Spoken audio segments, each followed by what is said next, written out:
If you've been looking at a condo at Primrose Homeowners in Fair Oaks, you probably did the smart thing and checked the FHA list, and then you saw the words duplicate and rejected. Yeah, that'll stop anyone mid-scroll. Here's the simple version. A duplicate listing just means Shude has more than one record for the same project. It's pointing lenders to another file for the official status. The bigger issue is the word rejected. In this case, that usually means paperwork, missing documents, an incomplete submission. Not that the condos are unsafe or the HOA is broken, but from a financing standpoint, the result is the same. FHA isn't currently an option here, and that matters if you were planning on a low down payment FHA loan.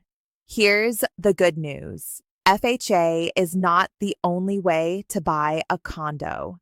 Many buyers at projects like Primrose use conventional loans or condo-specific programs that don't rely on FHA approval at all. The key is having someone who knows how to read these listings and match the project with the right loan strategy. That's exactly what we do at Sacramento Condo Finance. If you're thinking about making an offer already in escrow or just want clarity, head to sacramentocondofinance.com and fill out the intake form. We'll break it down. Plain language, no pressure. Before you walk away from a place you like, let's see what's actually possible.